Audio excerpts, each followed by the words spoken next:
Oceans and rivers are teeming with an incredible diversity of life, and from time to time, fishermen encounter some truly astonishing sights. Let's explore 15 remarkable moments when fishermen captured things no one ever expected to witness. Number 15. Hidden in the sand. The intertidal zone of the sandy beach and its animal inhabitants are incredibly dynamic. If you dig in the wet sand and find sand crabs, don't expect to find them in the same place a few hours later. The fish and the squid, on the other hand, look as if they got stuck as the tide rolled out. But that's the risk when you live on or near the beach.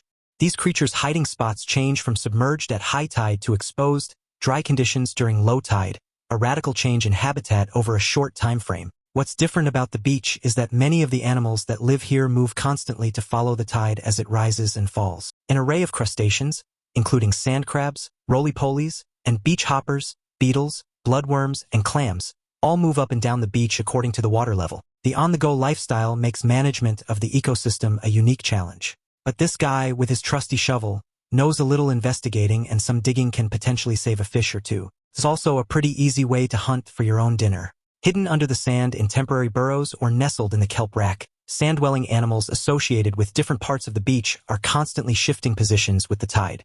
Number 14. Whale sharks suck. An environmental group captured this footage of a whale shark sucking baitfish from a hole in a giant fishing net. The footage was shot in the Bird's Head Seascape, a marine area over 180,000 square kilometers in Indonesia. Whale sharks are the largest fish in the world, but make no mistake, they're not whales, they're sharks. They have a lot in common with whales. For example, they're massive, and they feed more like whales than a typical shark. The filter feeder typically eats microscopic plankton. It does this by pulling a big gulp of ocean water into its mouth like a vacuum cleaner, then releases the water through its gills like a strainer. But this whale shark craves something else. In this clip, this is proof that whale sharks also eat tiny fish and that they can learn. However, this feeding behavior is highly unusual. These whale sharks have also become accustomed to being hand-fed by the fishermen and appear to be non-migratory. This is unique since whale sharks generally cover vast distances. Their heads are flattened and have a blunt snout above their mouth. Their backs and sides are gray to brown with white spots and pale stripes. Their bellies are white. Each whale shark has its own unique pattern of spots, much like human fingerprints. Number 13. Stilt fishing. Stilt fishing is a method of fishing unique to the island country of Sri Lanka, located off the coast of India in the Indian Ocean. The fishermen sit on a crossbar called a peta, tied to a vertical pole and driven into the sand a few feet offshore. From this high position, the fisherman casts his line and waits until a fish comes along to be caught. Although the approach looks primitive and ancient, stilt fishing is actually a recent tradition. The practice is believed to have started during World War II. At dawn and dusk, the silhouettes of fishermen perched on their stilts create a striking scene against the golden horizon. The gentle rocking of the waves and the rhythmic casting of lines have become iconic images, drawing photographers and travelers from around the world. Some families guard their favorite stilt spots fiercely, passing down the exact locations and techniques as closely held secrets. During the monsoon season, the stilts are often removed and stored to protect them from rough seas, only to be reinstalled when the waters calm. For many, the act of stilt fishing is as much about tradition and identity as it is about the daily catch.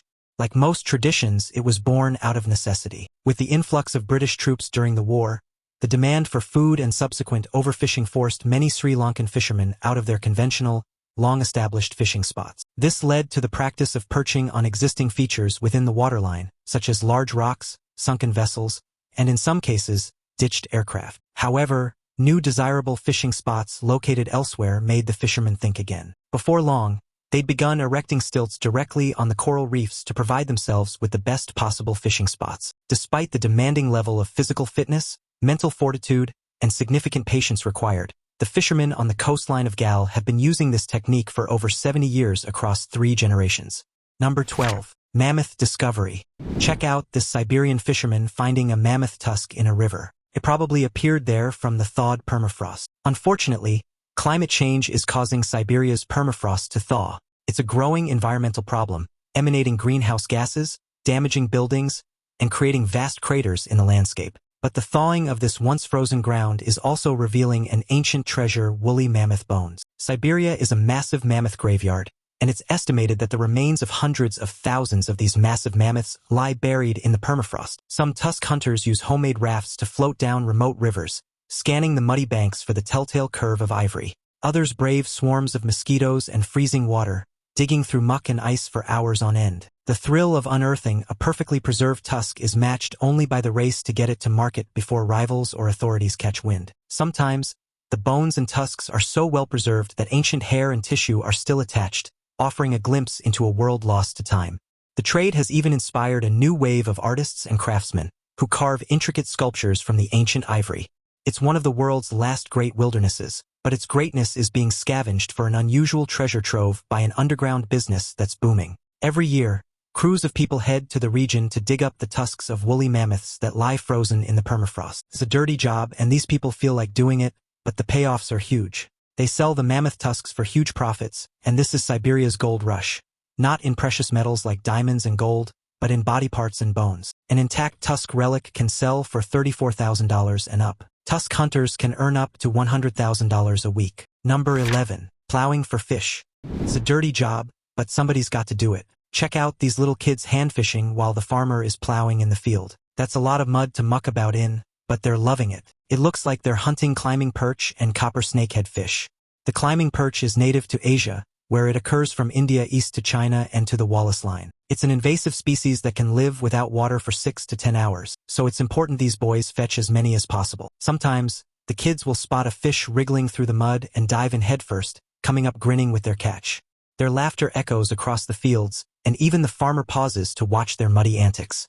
The thrill of the hunt is matched only by the satisfaction of a wriggling fish in hand, destined for the family dinner table. In some villages, hand fishing is a rite of passage, teaching patience, quick reflexes, and a respect for the land and water. The teamwork and friendly competition among the kids make the whole experience feel like a festival, even if everyone ends up covered in mud. It's believed that the fish may be invading new territories too. It also has been established in some countries outside of its native range, in eastern Indonesia and Papua New Guinea. This species grows to 9.8 inches in total length. The snakeheads are native to parts of Africa and Asia. These elongated predatory fish are distinguished by their long dorsal fins, large mouths, and shiny teeth. National Geographic has referred to snakeheads as fishzilla because they can become invasive species and cause ecological damage. In many areas to which they're not native, the absence of natural enemies gives them apex predator status. Not only can they breathe air, but they can also survive on land for up to 4 days, provided they're wet, and are known to migrate up to a quarter mile on wetlands. So these boys are on the job. Now it's time for today's topic. A group of Japanese fishermen has sworn never to return to the frigid waters near the Sea of Okhotsk after their nets accidentally hauled up a horrifying deep-sea creature. The massive, alien-like being, with its grotesque tentacles and armored body, left the crew in shock and fear.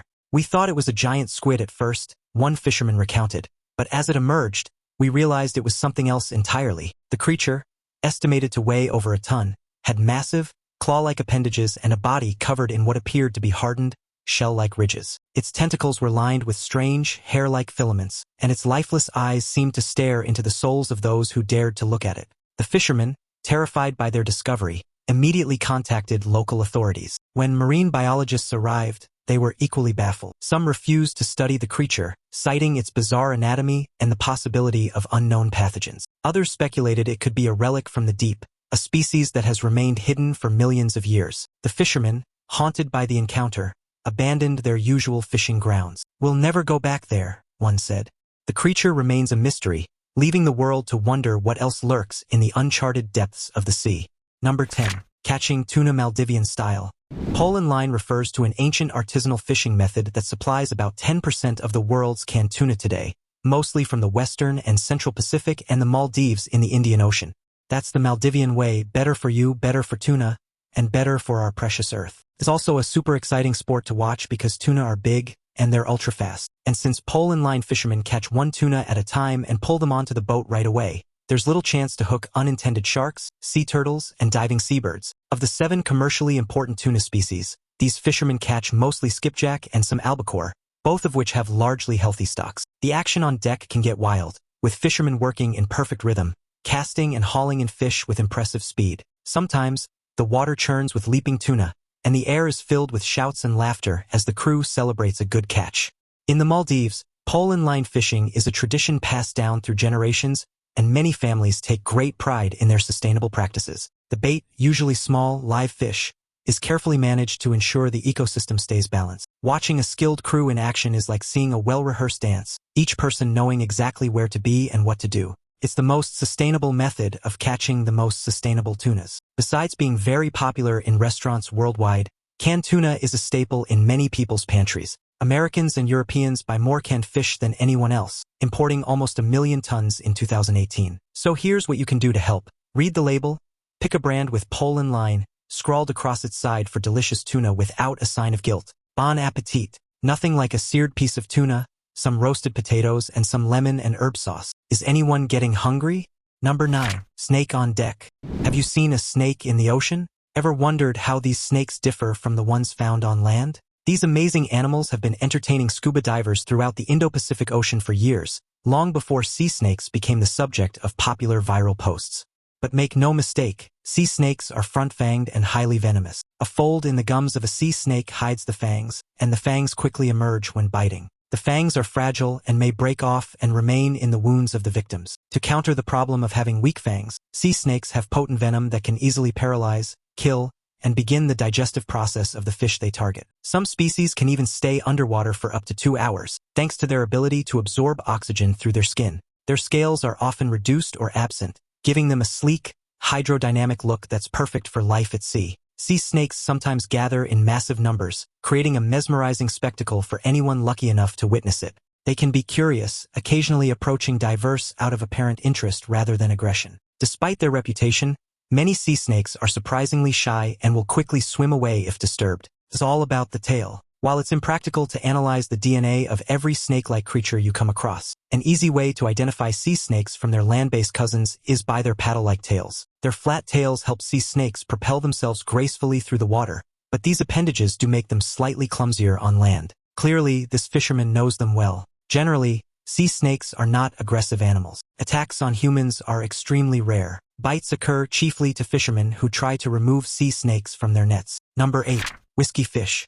The video of a fisherman who found an unopened bottle of whiskey inside a fish while filleting it on a table has gone viral. We can toast to that. The video shows the fisherman on a boat filleting the fish while the other fishermen watch him. This is pretty normal in the beginning as the fisherman cuts the fish, but things take a turn when he feels something on the inside and cuts open the stomach of the fish. A bottle of Fireball cinnamon whiskey slides out from the inside. The fisherman, thrilled, could be heard saying, "Jackpot!" in the video after finding the bottle of liquor. The location of where the video was shot is, however, unknown. Some viewers joked that the fish must have been the life of the party, while others wondered what else could be hiding in the ocean's depths. A few people even speculated about the wild journey the bottle must have taken before ending up inside a fish. The story inspired a wave of similar tales, with other fishermen sharing their own bizarre finds from the sea, ranging from rubber ducks to lost wallets. It's a reminder that the ocean is full of mysteries, and you never know what you'll reel in next. The moment also sparked a few memes and creative edits, with the bottle of whiskey becoming an unexpected internet celebrity. Regardless, the video instantly grabbed the attention of netizens with millions of views. While many thought the bottle was shoved into the fish by the fisherman, others expressed their concern over the major issue of pollution in the water bodies, which has been responsible for the loss of marine life in today's time. With the amount of plastic and other materials in our oceans, it's no surprise when animals swallow non-biodegradable objects. But in the meantime, not much else to do here but grab some shot glasses and share with your fisherman friends. Number 7. All hands on deck. Did you know that commercial fishing has a fatality rate 23 times higher than other occupations? The sinking of vessels accounts for half of the fatalities. Another top cause is going overboard. But considering the intense working conditions, both of these things seem relatively easy to do. A study found that 204 fishermen died in the United States between 2000 and 2016. Nearly 60% of the falls weren't witnessed, and almost 90% of the victims were never found. Those are some disturbing numbers. In every death, it's believed that none of the fishermen wore a personal flotation device. The dangers don't stop at rough seas. Fishermen also face risks from heavy machinery, slippery decks, and even entanglement in nets or lines. Sometimes, a sudden rogue wave can sweep a person overboard in seconds, leaving little time for rescue. The isolation of working far from shore means that help is often hours away, making self-reliance and teamwork absolutely critical. Many crews develop their own safety rituals and lookout systems, hoping to spot trouble before it strikes. Despite the hazards, there's a strong sense of camaraderie among fishermen, and many say the thrill of the job and the beauty of the open ocean make it all worthwhile. The good news is advances in technology have made life jackets easier to wear and more popular for anglers. Still, the study estimates that less than 10% of commercial fishermen wear them while working. When you're riding out storms like this, wear a life jacket and hold on. These boats get hammered by nasty weather conditions. That's why commercial fishing remains one of the most dangerous jobs around the world. Today's life jackets are not the bulky, cumbersome clunkers that most people are familiar with. Newer models are lighter and don't feel like you're even wearing one. Life jacket or not, it's all hands on deck when there's fish and crabs to catch, bad weather or not. Number 6. Sea lion buffet.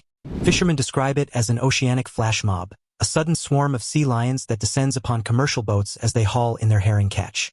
When a commercial boat sets its net and draws it in like a purse, the sea lions jump or slide over the net to gorge on the captive prey as the net is drawn closer to the vessel. When the herring is pumped onto the deck, the sea lions slip over the net. Fishermen are naturally not happy to see so many predators in their nets devouring part of the catch and generally believe there are too many of the animals in local waters. Sometimes, the sea lions get so bold that they'll leap right onto the boat, startling the crew and causing a commotion. The animals are incredibly agile, weaving through the chaos of nets and flapping fish with surprising grace. Some even seem to recognize individual boats, returning again and again for an easy meal. The spectacle draws the attention of seabirds as well, turning the scene into a noisy, frenzied feeding frenzy. Despite the frustration, a few fishermen admit it's hard not to be impressed by the sea lion's clever tactics and persistence.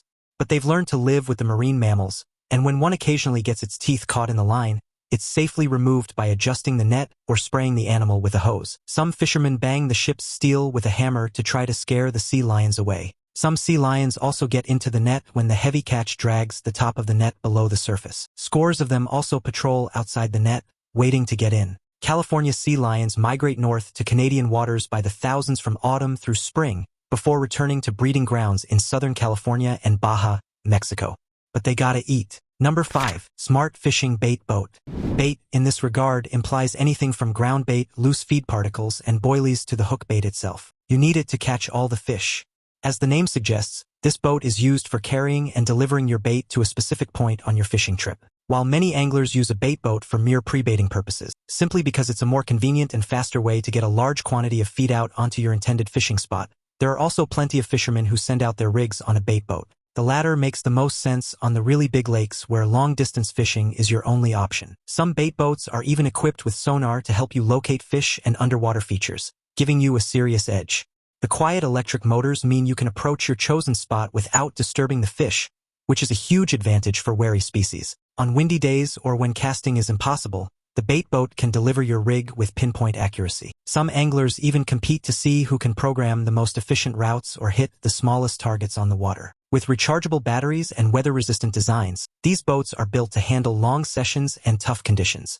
The first key feature of the bait boat is the autopilot with map feature that allows you to set up to 4 program spots in your swim to send your boat to at the click of a button, requiring no steering at all, along with a home button feature that will bring the boat back at the touch of a button without any other control necessary. This is a fantastic way to ensure you hit the same spot with your bait every time to give you the best chance at fishing awesomeness. It also comes with a full app that's free to download, so you can actually look at a map of the water and select your spots that way. A must-have for every serious fisherman. Number 4. Under the ice. This video appeared online, and millions of people saw it, argued about it, and decoded it. Ice diving in Finland is no joke. The entire film was shot upside down. The cameraman was in the water upside down. The fishermen were in the water upside down. They weren't standing on the icy lake floor. They were hanging suspended on the underside of the lake surface, kind of like this. Ice diving is an advanced form of technical diving that takes place in situations where the surface of the body of water you're diving in has frozen solid. The surreal visuals make it look as if the divers are walking on the sky, with bubbles drifting downward and sunlight filtering through the ice above. Sometimes, the only way out is a single hole cut in the ice, so a safety line is always attached to each diver. The cold water can quickly numb your fingers and face, making even simple tasks a challenge. Some divers bring underwater cameras to capture the alien beauty beneath the ice, where everything feels silent and otherworldly. The experience is both thrilling and humbling, as you realize just how fragile and strange life can be under a frozen lake. Because of this, ice diving is happening in a place with a frozen ceiling that prevents you from surfacing in case you run low on air or if some other form of emergency presents itself. It's therefore both exciting for some scuba divers and more dangerous than your average recreational dive. These divers even have tools and a wheelbarrow to add to the effect. But it's an advanced form of diving that shouldn't be undertaken without proper training. Getting certified by experienced instructors will give you a chance to find out more about what could go wrong in order to avoid having to try it for yourself. Good buoyancy control is a necessity when you're upside down like these divers. Number 3. The round fishing boat. This circular watercraft is a portable and personal fishing boat called the ultra skiff. The small and lightweight design of the boat is perfect for fishing, hunting, or just going for a ride, and it's comfortable too. It comes with a rotating chair, a small motor, and a fishing rod holder. The fish rod platform is very versatile, allowing you to sit on a chair, cast a rod, or simply just stand. What better way to develop your own fishing style? You can even use it to sunbathe with a friend. This circular watercraft can hold up to 460 pounds of weight. Anglers love how easy it is to maneuver, even in tight spots or shallow waters where bigger boats can't go. Some people have even customized their ultra skiff with extra gadgets like fish finders, cup holders, or Bluetooth speakers for a bit of music on the water. The boat's round shape means you can face any direction without having to reposition, making it perfect for casting or reeling in a catch from any angle. It's also surprisingly quiet, so you won't scare off the fish as you drift along. For those who enjoy night fishing, the ultra skiff can be fitted with LED lights, turning it into a glowing platform under the stars. The extreme stability of the boat allows you to stand around the edge or pull yourself from the water without tipping. The round fishing boat weighs only 123 pounds, so it's easy to transport. Once you're done fishing, simply slide it, roll it, and haul it back into your truck with minimum effort. It's designed to provide more stability and comfort while you fish the day away. It has multiple storage compartments to keep your fishing tools, food, foldable paddles, anchors, beer, survival gear, and life jackets safe. You can also keep your fish alive by keeping them in one of those compartments. It's everything you need for some solo fishing, and look really cool doing it. Number 2. The bamboo trap. The ancient practice of fishing has taken many forms, and sometimes the most basic supplies can make for a successful fish haul. Check out what these crafty fishermen do to lead the fish right into their trap. The video shows every step. Bamboo shoots are arranged in the mud, connecting the shallow water to a hole along the shore. With a little bit of bait, usually some egg yolk or rotten food, the fish literally chase the scent through the bamboo and splash. Dinner's been caught. The fish, crab, and eels have millions of years of evolution, so finding holes in the bank is perfectly natural. They use them to hide in, resulting in fewer deaths, so they seek the holes, especially with the scent of prey. What's fascinating is how the fishermen can read the subtle signs in the mud and water, knowing exactly where to place each bamboo shoot for the best results. Sometimes, they'll even adjust the trap's shape based on the season or the type of fish they're after, showing just how much local knowledge goes into this simple setup. Kids often help out, learning the craft from their elders and turning the whole process into a community event. Birds and other animals sometimes try to steal a snack from the traps, adding a bit of friendly competition to the day. Over time, the bamboo weathers and blends into the landscape, making the traps almost invisible to the untrained eye. As for the traps, you can arrange them any creative way you can think of, and the fish do the rest of the work for you. These small creatures swim, scud, hop, and crawl up the bamboo and plop. Your bucket just fills right up. Easy as that. Their habitat is never confined to one location. These creatures can move in any direction on the beach to follow changes in beach width and conditions. But you can set this bamboo trap anywhere, really. A couple of beach landmarks, known as the high tide line and the water table outcrop, can help you locate a good place to trap fish. Number 1. Yacht hopping octopus. You gotta see this octopus escape from this boat in Croatia, slowly sneaking along the deck till it eventually plops in the water and swims away. But did we ever stop to consider how clever the octopus truly is? Turns out, this creature's brain not only makes it the world's most intelligent invertebrate but, according to some measures, as smart as a golden retriever. Oddly, philosopher Aristotle thought octopuses were dumb. In History of Animals, written in 350 BC, the Greek philosopher wrote that the octopus is a stupid animal, for it will approach a man's hand if it's lowered in the water. But it is neat and thrifty in its habits. That is, it lays up stores in its nest, and after eating up all that is eatable, it ejects the shells and sheaths of crabs and shellfish and the skeletons of little fishes. If only Aristotle could have seen an octopus unscrewing a jar to get a snack or squeezing through a hole the size of a coin, he might have changed his mind. These animals can even use coconut shells as portable armor, carrying them across the seafloor for protection. Some octopuses have been observed mimicking other sea creatures, like flounders or lionfish, to avoid predators or sneak up on prey. Their ability to camouflage instantly, shifting both color and texture, is so advanced that it puts even the best chameleons to shame. But let's face it, He was wrong about these little geniuses. These whip-smart but bizarre cephalopods seem to embody everything creepy and mysterious about the sea. The thought of their soft, squishy bodies lurking in the ocean's dark reaches has inspired monsters like the Kraken. However, the big-brained octopus can navigate through mazes, solve problems, remember solutions, and take things apart for fun. They even have distinct personalities, like this little sun-soaked octopus. You never know what surprises might be waiting on your hook each time you cast your line. So, while you're out there fishing, keep your cameras ready, hit like and subscribe if you're enjoying the adventure, and stay tuned for more.